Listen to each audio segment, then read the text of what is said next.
உறவுகளுக்கு என் திருத்தூதர் வணக்கங்கள். நீங்கள் பார்த்து கொண்டிருப்பது டிவைன் விஸ்டம் மினிஸ்ட்ரிஸ் வழங்கும் திருத்தூதர் தொலைக்காட்சி மற்றும் இணைய வானொலியின் ஞான வானொலி நிகழ்ச்சியில் உங்களுடன் உங்கள் ஜோசி. அன்பு உறவுகளே, எல்லாரும் நலமா? நம்ம ஒரு சின்ன கதையை பார்ப்போமா? ஒரு நரி காட்டுக்குள்ளே காலையில் நேரத்தில் எந்திரிச்சிருச்சு. தூக்கம் வரல, எந்திரிச்சிட்டு அப்படியே சுற்றி முற்றி பார்த்தது. இன்றைக்கி எந்த பக்கம் போனால் நமக்கு இறை கிடைக்கும்னு யோசிச்சுட்டு சரி ஒரு பக்கம் போவோன்னு போச்சு. அது மேற்கு பக்கம் அது அப்படியே நடந்து போய்கிட்டு இருக்கும்போது என்னாகுது, பின்னாடி இருந்து சூரியன் வெளிச்சம் வரும் இல்லையா, கிழக்குலேருந்து சூரிய வெளிச்சம். அப்போ இதோட இந்த நரி மேலே அந்த சூரிய வெளிச்சம் படும்போது அதோடைய நிழல் ரொம்ப பெருசாக முன்னாடி தெரிஞ்சிருக்கு. தன் கண்ணுக்கு முன்னாடி அந்த நிழல் ரொம்ப பெருசாக இருக்குது. இந்த நரி நினச்சிக்கிச்சான், ஐயோ நாம் எவ்வளோ பெரிய ஒரு மிருகம் பாரு, எவ்வளோ பெருசாக இருக்கும், இவ்வளோ பெரிய மிருகம் நமக்கு வெறும் சின்ன சின்ன விலங்கினங்கள் வந்தால் என்னோடய பசி போகாது. என்னோடய பசிக்கு இவ்வளோ பெரிய மிருகமான என்னுடைய பசிக்கு ஒரு யானை கிடைச்சாதான் நல்லாயிருக்கும். அதனால் நான் இன்றைக்கி ஒரு யானையை தான் சாப்பிடணும். நான் அவ்வளோ பெருசாக இருக்கேன், எனக்கு பெரிய யானை தான் வேணும் அப்படின்னு சொல்லி காடு பூரா தேடி அலையுது. தனக்கான உணவுக்காக யானையை தேடி அலையுது. ஆனால் அந்த நேரத்தில் வழியில் ஆடு, கோழி, மான் இப்படி நிறைய வந்தது. அது எதையுமே இது பொருட்படுத்தலை. இதோட கவனம் முழுதும் தன்னோட நிழலை பார்த்து, நான் இவ்வளோ பெருசாக இருக்கேன், எனக்கு பெரிய உணவாக வேணும், அதனால் எனக்கு ஒரு யானை தான் உணவாக வேணும்னு ஓடிட்டு இருந்தது. நேரம் ஆக ஆக இந்த சூரியன் பார்த்திங்களா, அது ஒரே இடத்துல இருக்காதே, அப்படியே கிழக்குலேருந்து நேராக மேலே உச்சிக்கு வர ஆரம்பிச்சிருச்சு. இந்த நரியும் தேடி தேடி தேடி சோர்ந்தும் போச்சு. ஆனால் யானையே கிடைக்கல. இந்த சூரியன் உச்சிக்கு வர ஆரம்பித்தோன்னா அதோட நிழல் தன்னுடைய காலுக்கு கீழேயே சின்னதாக விழ ஆரம்பிச்சது. இந்த நரிக்கு என்னடா இது, நம்ம எவ்வளோ பெரிய மிருகம், நாம் இப்போ இந்த பசியினால், இந்த யானையை தேடி தேடி அலைஞ்சு பசியினால் மெலிஞ்சு ஒல்லியாய இத்தினூண்டு ஆகிட்டோமே அப்படின்னு சொல்லி அது நினைக்குது. இத்தினூண்டு ஆகிட்டோம் அப்படின்னு சொல்லும்போது அதனால் இப்போ என்னோடய பசிக்கு ஒரு ஆடோ கோழியாக கிடைச்சா கூட போதும் அப்படின்னு சொல்லி நினைக்க ஆரம்பிக்குதான். அப்போ முன்னாடி ஆடு கோழியெல்லாம் இதை தவிர்த்துட்டு யானையை தேடி போச்சு. இப்போ இது என்ன பண்ணுதுன்னா, தனக்கான ஒரு ஆடோ கோழியோவாவது கிடைக்காதான்னு தேடும்போது அவள் உச்சி வெயிலில் இந்த ஆடு கோழியெல்லாம் போய் நிழலில் எங்கேயாவது பொந்துக்கலாம், அங்கே எங்கே ஒளிஞ்சுக்கும் இல்லையா, அது கூட இதுக்கு கிடைக்கல. அப்படியே மேற்கு நோக்கி நடந்துகிட்டே இருக்குது, எங்கெங்கேயோ காட்டுக்குள்ளே நடக்குது. அப்புறம் திடீர்னு பார்த்தா அதோட நிழலை காணோம். எங்கே போச்சு அந்த நிழல்? இதுதான் மேற்கு நோக்கி போகுதே, நம்ம சூரியன் உச்சியிலேருந்து மேற்குக்கு போயிட்டார். ஸோ இந்த நரியாருடைய நிழல் அவருக்கு பின்னாடி போயிடுச்சு. அது இந்த நரிக்கு தெரியலை. முன்னாடியும் காணோம், தன் காலுக்கு கீழேயும் காணோன உடனே ஐயோ பசியால் வாடி நான் உருவமே தெரியாமல் போயிட்டேன், நான் உயிரோடு இருக்கேன்னா இல்லையான்னு அதுக்கு சந்தேகம் வந்துருச்சு. அப்புறம் உயிரோடு இருக்கிறனால தானே பசிக்குது, கால்கள் துவண்டு போகுது, ஸோ எனக்கு உயிர் இருக்குது, ஆனால் எனக்கு உணவு கிடைக்காம நான் ரொம்ப சோர்ந்து போயிட்டேன், எனக்கு இப்போ ஒரு எறும்போ ஒரு சின்ன காக்காவோ குருவியோ கிடைச்சா கூட போதும் அப்படின்னு நினைக்க ஆரம்பிச்சிச்சான். அதுக்கப்புறம் அதுக்கு கிடைச்சதா இல்லையா அதெல்லாம் வேறு விஷயம். கிடைச்சதா இல்லையா, தன்னுடைய நரியோட குணத்துக்கு ஏற்ற மாதிரி ஏதோ ஒன்று கிடைச்சிருக்கலாம். அது பசியோடவே இருந்திருக்காது கண்டிப்பாக. அதுக்கப்புறம் உணர்ந்து வேறு எதையாவது சாப்பிட்ருக்கும் இல்லைங்களா? சரி, இப்போ நம்ம ஒரு பாடலுக்கு போகலாமா? அப்புறமா கதைக்குள்ள வரலாம்.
அன்பு உறவுகளே, கதையை நம்ம கேட்டோம் இல்லையா? நமக்கு என்ன புரிஞ்சது? அதில் நரி காலையில் கிழக்குலேருந்து கிளம்பிச்சு. வெயில் பட்டோன்னா அதோட உருவம் முன்னாடி பெருசாக போச்சு. அது நினச்சிக்கிச்சு நாம் தான் பெருசு, நம்மளை விட பெரியவங்க யாருமே இல்லைன்னு நினச்சிக்கிச்சு. அதுக்கப்புறம் நீங்கள் பார்த்தீங்கன்னா அது உச்சி வெயில் ஆகும்போது அதோட நிழல் குறையும் போது அது என்ன பண்ணிச்சு? ஓ, நம்ம ரொம்ப இழைச்சி போயிட்டோமோ அப்படின்னு நினைக்க ஆரம்பிச்சிச்சு. சாயந்தரம் ஆன உடனே அதோடைய நிழலே இல்லாமல் போச்சு. இல்லாமல் போன உடனே நம்ம உணவு இல்லாமல் இப்படி போய் காணாமல் போயிட்டோமே அப்படின்னு யோசிக்க ஆரம்பிச்சிச்சு. இது கதை தான். ஆனால் வாழ்க்கையில் நாமளும் மனிதர்களாகிய நாமளுமே இப்படி நிறைய நேரங்களில் நமக்கு என்ன திறமைகள் இருக்குது, என்னென்ன இருக்குதுங்கிறத பற்றியே யோசிக்காமல் நம்மளை ரொம்ப பெருசாக இமேஜின் பண்ணிக்கிறோம். நான் தான் எல்லாம், எனக்கு தான் எல்லாம் தெரியும், என்கிட்ட இருக்க மாதிரி வேறு யாருக்கிட்டையுமே இல்லை, நான் ரொம்ப பெரிய ஆள், எல்லோரும் எனக்கு அடங்கி ஒடுங்கி நடக்கணும், எனக்கு இதுதான் வேணும் அப்படின்னு இந்த ஒரு நான் பிடிச்ச முயலுக்கு தான் 3 கால் அப்படின்னு சொல்கிற மாதிரி ரொம்ப நான் தாம் பிடிச்ச விஷயங்களுக்காக ரொம்ப இறுக்கி பிடிச்சிக்கிட்டு அவங்க வாழ்க்கையை தானே கெடுத்து சோர்ந்து போக ஆரம்பிச்சிடுறாங்க. தன்னுடைய உண்மையான நிலை என்னங்கிறதே அவங்க உணராமல் இந்த மாயையான நிழல்கள் மாதிரி மாயையான விஷயங்களை பற்றி கற்பனை பண்ணி தன்னையே ரொம்ப உயர்வாக கற்பனை பண்ணி அவங்க வாழ்க்கையவே அவங்க தொலைச்சிக்கிட்டு இருக்காங்க. இன்னும் சிலர் அந்த மத்தியான வெயிலில் வர நிழல் மாதிரி நாம் எல்லாமே பசியோடு நம்ம இப்படி உடம்பு இழைச்சி போய் சோர்ந்து போயிட்டோமான்னு நினைக்கிற மாதிரி தன்னுடைய உடல்நிலையை உடல்நிலை மட்டும் இல்லை, தன்னுடைய நிலைமையை ஒன்றா ரொம்ப அதிகமாக இமேஜின் பண்ணிகிட்டு இருந்தாங்க. காலையில் மத்தியானம் ஆகும்போது எப்படி மெலிஞ்சு போன மாதிரி தனக்கு மேலேயே சுய பச்சாதாபம் வச்சுக்கிட்டு அதில் உழண்டுக்கிட்டு இருக்காங்க, வெளியே வர மாட்டேங்கிறாங்க. சாயந்தரம் ஆகும்போது காணாமையே போகிற நிழல் மாதிரி அவங்க கொஞ்ச நாள் ஆகும்போது காணாமையே போயிடுறாங்க. இதெல்லாம் வாழ்க்கையின் நிஜம். நம்மளுடைய நிஜம் என்னங்கிறது நாம் உணரணும்.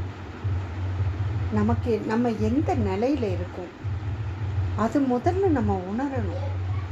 உணர்ந்து அந்த வாழ்க்கை இப்படி தான் நம்ம வாழணுன்ற ஒரு வழிமுறையை நாம் வச்சுக்கணும். நான் இருக்கிறது ஒரு சாதாரண மிடில் கிளாஸ் ஃபேமிலி, ஆனால் நான் வாழணும்னு நினைக்கிறது டாடா பிர்லா ரேஞ்சுக்கு.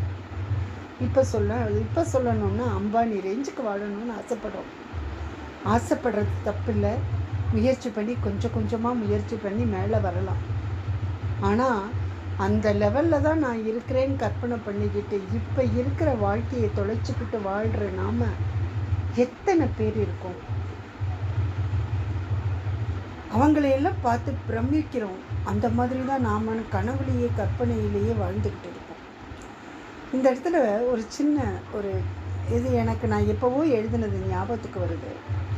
கண்ணில் காணும் உலகத்தை விட கற்பனை உலகம் மிகவும் சுவையானது. அங்குதான் தங்கு தடையின்றி எங்கேயும் போக முடியும். இந்த கற்பனையிலே வாழ்கிறாங்கன்னு சொல்லும்போது எனக்கு இது ஞாபகத்துக்கு வந்தது. ஆமாங்க, கற்பனையிலேயே அம்பானின்னு அதுக்கு மேலேயே போகிறவங்களாம் இருக்காங்க. ஆனால் நம்ம எங்கே இருக்கோங்கிறத மறந்து போயிடும். நம்மளுடைய நிலை என்ன, நாம் எந்த இடத்துல இருக்கோம், நாம் எப்படியெல்லாம் வாழணுங்கிறத மறந்து போயிடும். அதனால் இந்த நரி உணவு கிடைக்காம எறும்போ காக்கா குருவி கிடைச்சா கூட போதும்னு நினைக்கிற நிலைமைக்கு வந்துச்சு பார்த்தீங்களா? கடைசியில் நம்ம வாழ்க்கை அதை விட மோசமான நிலைமைக்கு போய் வாழ்க்கையே தொலைச்சிக்கிட்டு நிற்கிறோம். நமக்கு கிடைச்சிருக்க வாழ்க்கை அருமையான வாழ்க்கை, அது எந்த நிலையில் இருந்தாலும் சரி அதை அப்படியே ஏற்றுக்கிட்டு அதுக்கேற்ற மாதிரி வாழ்ந்துக்கிட்டு அதிலிருந்து மேலே வர்றதுக்கு என்ன பண்ண முடியுமோ அதுக்கான முயற்சியை தான் நம்ம எடுக்கணுங்க. நினச்ச மாதிரி நம்ம இஷ்டத்துக்கு வாழ்கிறதெல்லாம் வாழ்க்கை இல்லைங்க. அதாவது சுப்பீரியாரிட்டி காம்ப்ளெக்ஸ்ன்னு சொல்லுவாங்க. அந்த சுப்பீரியாரிட்டி காம்ப்ளெக்ஸ் வந்துடுச்சுனாலே அவங்கள கீழே இறக்குறது ரொம்ப கஷ்டம். அதில் இருந்து அவங்க வெளியே வர்றதுக்குள்ளே அவங்க நிறைய விஷயங்களை இழக்க வேண்டியிருக்கும். அடுத்தது இந்த மத்தியான வெயிலில் வர அந்த நிழல் மாதிரி இன்ஃபீரியாரிட்டி காம்ப்ளெக்ஸ். எனக்கு எதுவுமே முடியாது, என்னால் போச்சு, என்னோடது எல்லாமே போச்சுன்னு ஊஞ்சி போய் உட்கார்ற ஸ்டேஜ். ரெண்டுமே டேஞ்சர் தாங்க. நடுநிலையோடு நம்ம நிலைமை என்னங்கிறத புரிஞ்சு வாழ ஆரம்பித்தோம்னா வாழ்க்கை சந்தோஷமாக இருக்குங்கிறது என்னுடைய கருத்து. சரிங்க, இப்போ ஒரு பாட்டல் கேட்கலாமா? அதுக்கப்புறம் நிகழ்ச்சிக்கு வருவோம்.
கதை கேட்டோம் இல்லையா, அது நம்ம வாழ்க்கைக்கு எப்படி பொருந்தி வருதுங்கிறதையும் நம்ம யோசிக்கணும் இல்லையா? யோசிச்சு பாருங்களேன், நாம் எப்படி இருக்கோம்? காலையில் கிழக்கிலேருந்து வந்த அந்த நிழல் மாதிரி பெருசாக தெரியுறோமா? மத்தியானம் உச்சி வெயில்ல காலுக்கடியில் இருக்க நிழல் மாதிரி இருக்குமா? இல்லை சாயந்தரத்தில் நமக்கு பின்னாடி இருக்கிற அந்த நிழல் மாதிரி இருக்குமா? எப்படி இருந்தாலும் அது சரியானதில்லை. நாமளாக இருக்கணும், அதுதான் நிஜம். அந்த நிஜத்தை நம்ம யோசிக்கணும். வாழ்க்கையில் சந்தோஷமாக இருக்கணுங்க. நாம் எப்படி இருக்கோன்னு நம்ம யோசித்து பார்ப்போமா? ஆமாங்க, வாழ்க்கையில் எப்போவுமே நாம் சந்தோஷமாக இருக்கிறதுக்கு நம்ம நிலை என்னன்னு நம்ம தெரிஞ்சு வச்சுருக்கணும். அதன்படி வாழவும் பழகிக்கணும். சரிங்க, பார்ப்போமா? நாளைக்கு பார்க்கலாம். நீங்கள் பார்த்து கொண்டிருப்பது டிவைன் விஸ்டம் மினிஸ்ட்ரிஸ் வழங்கும் திருத்தூதர் தொலைக்காட்சி மற்றும் இணைய வானொலியின் ஞான வானொலி நிகழ்ச்சியில் உங்களுடன் உங்கள் ஜோசி. வணக்கம் அன்பு உறவுகளே.